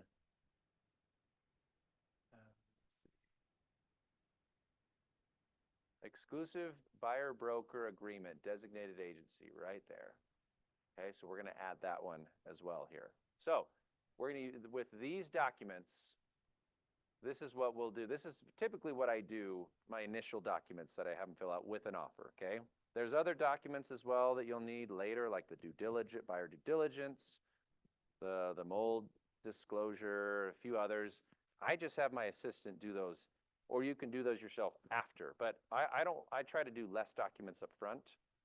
I try to just do the important documents up front. So purchase contract and the addendum, you absolutely need those when writing the offer, assuming you have a reason for the addendum, and I'll talk more about that. We need those concessions we're going to do. Those have to be in the addendum. And I like to get that buyer broker. I like to get that buyer broker at this point. So, okay, let's go and click Create Packet. Okay. So this is the start of it here. Okay. Very first thing I'm going to do is, let's see here. Okay. So I want to auto-populate. I want to take the information from the MLS and put it into this, into the offer here. So we click auto-populate. Okay. And then MLS right here. Okay, so we got this. I'm going to just copy and paste this. Okay, so let's copy that and then paste it here. Load, and then click fill. And then we'll close close this. Now I've just filled all the information into that took the listing and filled it into here. Okay, so just save me some time of writing the address and tax ID number. Again, how I did that was you click auto populate, enter the MLS number, click fill, and then close that out, and you've got it all filled. Okay, so today's date is the 12th. My buyer is, let's just call him Joe and Susie Normal. Joe and Susie Normal. And then the seller, well, we know the seller. Okay, let's see. I'm going to close out some of these windows. Close this one out. Oh, okay. Ours was right here. Okay, so John and Annette. For simplicity, I'll just put their name as John and Annette. Okay? And I'll double check. I make sure the spelling is correct. Make sure I have the right seller's name. All right. So we're going to offer, we want to offer list price with the 2%. Earnest money, right here. This is the earnest money section. How much in earnest money should we offer? 1% is great. Yeah, so what 1% of this is, that would be basically $6,000. Let's do $6,000, okay? What if your buyer says, well, could we just do like 1,000, maybe 1,500? Well, here's why 1% is so valuable. It just shows that you're serious, and is that extra money that they're paying? No, all just goes towards the down payment anyways. So you just have to be sure that you protect their earnest money. Okay, one huge thing I say as a buyer's agent, you are an earnest money protector. Okay, I want you to ingrain that. You are an earnest money protector. If you can never lose a buyer's earnest money, that's the goal, right? We want to protect their earnest money at all costs. But we want to be competitive. We want to write a good offer. So yeah, $6,000 is great. In the form of check or wire, whichever one. They can just do a physical check, or they can do the Earnest app that we have. There's a $15 fee for that versus check. There is no fee. So either one of those is fine. Okay. Here's the property address in the city of Holiday, Salt Lake. Okay, one other big thing. Here's this tax number. I want to make sure, I'm going to close this window out. I want to make sure that tax number matches, because we want to make sure that they're getting what they think they're buying, right? So I'm sure there's been horror stories where it was actually the parcel number was wrong and maybe was attached to another house, which your title company should then correct you quickly. We need to correct this serial number, and the listing agent would probably say, oh shoot, yeah, you're right. You need an addendum at that point to correct that. Okay, 2204303.042. Yep, that matches. Nope, this is a Salt Lake thing, but you don't need that. I actually am not sure what that means, but it's on every Salt Lake County property. So, okay, so we've got that. Good there. All right. Oh yeah. Oh, look it, and they're including the dryer, microwave, range, refrigerator, washer. Cool, because my clients, they wanted the fridge, washer, and dryer, and that's all included. So great. There could be a situation, maybe the seller has, which if they had an excluded item, it would be there, the auto populate, which it would also show. So as you're walking the property, make sure you look at these right here, inclusions, exclusions, okay? So notice right here, inclusions, dryer, microwave, range, refrigerator, washer. Okay, great. That's what we wanted. We want those items, and they're there. Notice there's not, if there was any exclusions, it'd be listed underneath, but they don't have any, so it doesn't show any exclusions. So, which is great. Yeah, we're getting what we want here. So,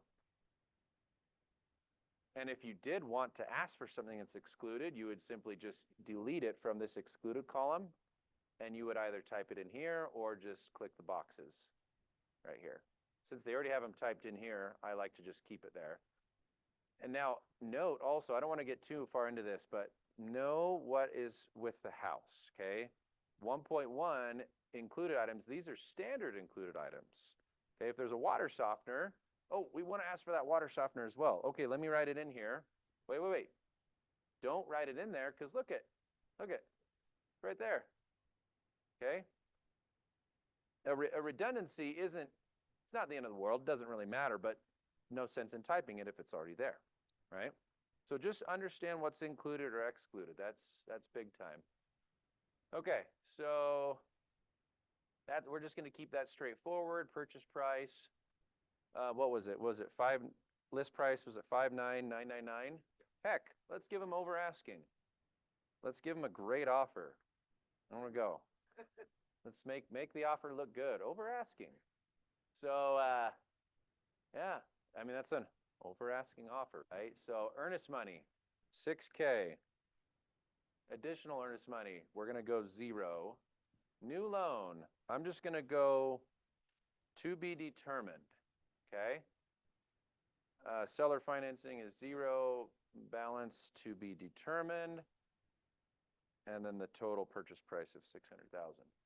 Okay, so of these sections here, which of these sections are binding versus not binding?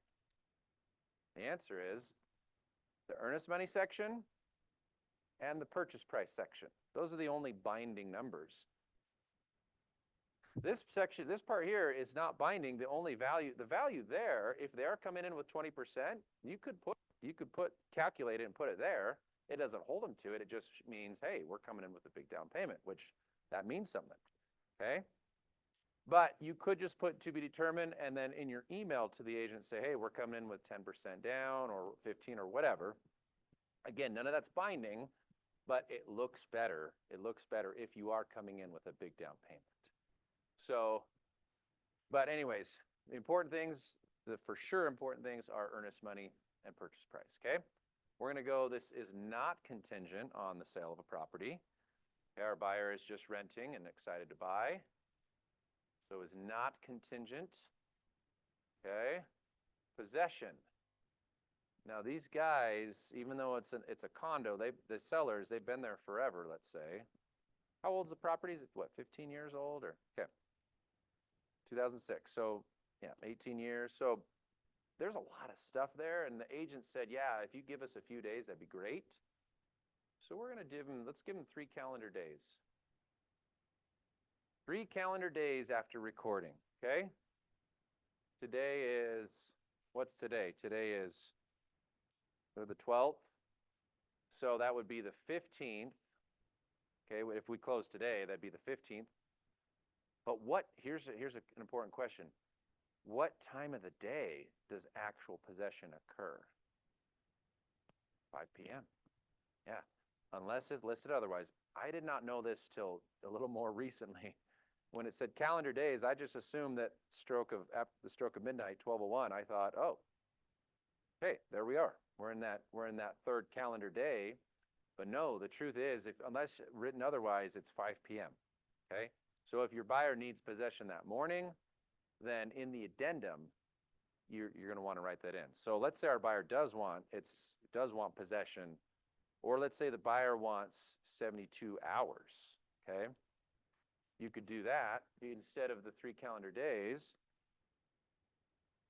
We could go 72 hours. Okay, so if we record at 3 p.m. today, we get possession, today's Monday, we would get possession at 3 p.m. on Thursday, 72 hours later. So a few different ways you can do that, but just understand what it is you're doing. Anytime during the business day. You'll have control, like you'll talk to your title company. If the plan is to record in the morning so that you can get keys, or record, let's say you want to sign and record same day, meaning the February 12th is our settlement deadline, but we also want to get keys the same day. So we want to sign early, maybe 9 or 10. And you've already communicated this with the title company and the lender so that you could try to get that closing, or the funding and recording should happen. Let's say it happens, 5 hours later. So the bottom line is you want to try to control and try to plan that out. Otherwise, if you sign it by default, you typically record about 5 hours after. I should say 5 business hours after. So if you sign at 3 p.m., you won't record until the morning.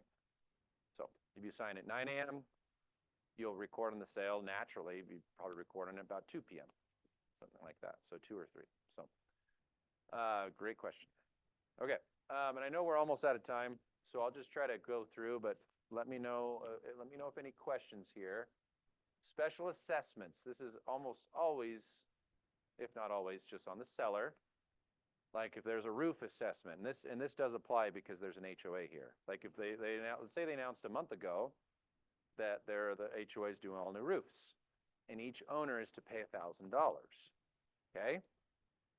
By me clicking that seller special assessments, that means anything already announced the seller is to pay for. Okay. So always just click the seller. Is it their responsibility to figure that out, or it's not? So they have to disclose. Yes, they should disclose, but you also make sure that you find out. You want to make sure you get as much information as possible. You get the CC&Rs, get the any bylaws, rules and regs. You want to get the latest newsletter, any of the current latest news. You want to get all that. Yes. Oh, did someone? Oh, I don't know. Okay. No, you're good. Okay. So that's it on that. HOA transfer fees. Okay. There will probably be a reinvestment fee to the property. Okay, so notice, this is the older listing. No, we want to go, this is right, that's right, okay. Okay, $500 transfer fee, okay? And there could be, that's the transfer fee, there could be a reinvestment fee as well. This is one of those things, like it's nice to know what all transfer fees are in place up front. It's not a must. Like during the process, when title will get HOA information as well, and title will tell you, hey, there's another transfer, there's a $500 transfer fee, but there's a $150 reinvestment fee. Not the end of the world, but the more you can get up front, the better. Let's just say, since we like this property, we're just going to say, hey, we'll just split it. Whatever it is, we'll split it with you guys. Okay? What you do want to find out is you do absolutely want to find out if there's any kind of percentage. Like some of these will have like a 0.25% or 0.5%. It should be disclosed where we just saw. It just said $500. So I'd say it's pretty safe to say that's probably what it is. And you might be familiar with the complex already, but when in doubt, just check. You can call the HOA and say, hey, we want to just verify, is this your transfer fee? And they'll tell you. But let's just say we want to split that, okay? Oh, look at this, Colby Kerr. Okay, so I am acting, I don't know if you guys know Colby, great agent. So we are Colby right now with Keller Williams. Sorry, Colby is, wait. Colby is the listing agent. Oh, awesome. Okay, that's awesome. Okay, yeah, so which makes it, and on this topic, so because it is KW listing, there's one other document we need to have since it's an in-brokerage listing. You guys know the document? Limited agency agreement, okay? So let's go limited here. Limited agency consent. And I'm going to put that just after the addendum there. Okay. What's the limited agency agreement? That's where it, yep. Yeah, there's a couple different variations of it. Let's just jump over to that real quick. Does Dean allow us to be limited agents to actually represent both buyer and seller? No. No, in that case, if you have the listing, you just need to have the buyer be unrepresented. But you can still guide them and help them in the process. You simply just don't represent them, right? You need to make that very clear, okay? So we do name it, just put the buyer's name, seller's name, agent representing seller, that's Colby. Okay, agent representing buyer, that's me. Here's the address, put in the address. And then we just scroll down. Come on. Okay, one agent. Nope, we're gonna go two agents. Okay, we got two agents here. The seller's agent is Colby, put his name there, and then my name would go there. What's a big benefit of this exact arrangement? The fact that it's both within Keller. What's the big arrangement or the big advantage here? We know Colby. We can talk. We kind of talk a little more freely. Colby, hey, we're sending you an offer. We want to make it good. We're going to come in at list price with 2% seller concessions. We'd love to make this happen. And do you have any? And you kind of talk more freely. Like it really is great working with our own agents. Talk freely and say, hey, what is it? You know, anything that your seller really needs.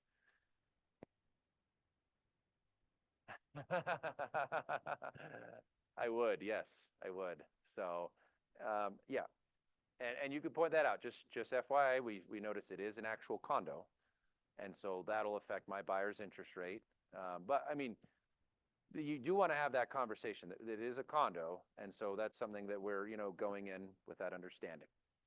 And so, I mean, maybe, and what does that actually mean? That that could, again, it comes down to what's the situation, all that. So, but anyways, yes.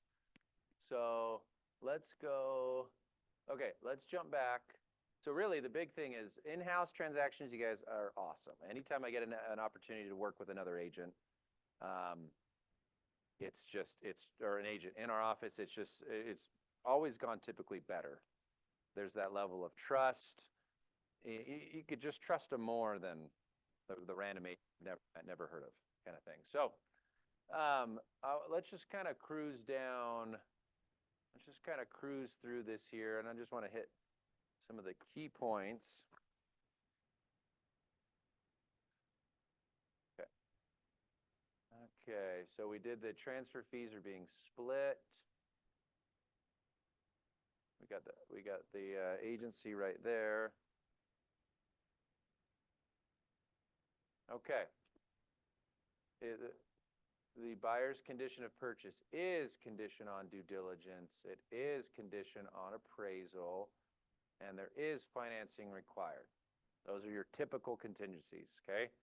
We don't have time, so we can't talk about, there's ways to strengthen the offer, maybe waiving some of these contingencies when appropriate. But for this case, let's just say we're going to make it contingent on due diligence, financing, and appraisal.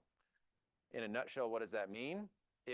If any of those, if we're not ready to pass those deadlines, which we'll write those deadlines, actually, why don't we just jump down? Okay, typical seller disclosure deadline today is the 12th. Let's say we would like to have the seller disclosures by Friday. And then for our due diligence, we'll go the 26th of February. For our financing, let's see, for our financing, we'll go, where is this? I feel like it's not showing. Oh, there we go. For our financing, we'll end that March 4th. Settlement, we'll just put for the 11th. Okay, so basically just under 30 days, start to finish. Say seller disclosure deadline, that's when they need to get us all of their documents, the HOA information, the title report. Okay? I like that sometimes that's set for a week. I like that to be a little tighter. I want to get that information a little sooner, maybe even before we run our inspection. But there's our due diligence deadline, okay? So that's when we want to have run our inspection by and check the house and all that. Make sure you're familiar with the HOA documents. There's our financing deadline. That's when we want to have a good understanding of the loan. And really, the importance of that March 4th deadline, that's the last deadline that we can, if we need to cancel, that's the last date March 4th at 5 p.m. After that 5 p.m. on March 4th, that earnest money is non-refundable. Okay. That means that you've got really, you've got a done deal at that point. Or if you don't, you need to extend that. Or maybe you need to cancel, just depending on the circumstance. So that's a little bit of the deadlines there. I skipped over just a couple things. Let's see here. We got, okay. Just completing this. Okay, we've got, let's say, additional earnest money. There's no additional earnest money. There is one addendum, addendum number 1. Let's say we're going to ask for a home warranty, which is common. Buyer picks it out, and it is paid for by the seller. Let's go $500, kind of a typical home warranty. And then mediation. I don't want to get too much into this, but I'm trying to think what Dean would say. Dean typically tells us there shall be mediation if problems arise. We'll click on shall. And then we've got our deadlines, offer and time for acceptance. We're offering right now. Because we're submitting right now, let's give them till 2 p.m. tomorrow. So a little over 24 hours. Okay, that's a fair time. And that's it on the basic Rep C. That's it. We go next form to get us to the addendum number 1. And then you just fill out this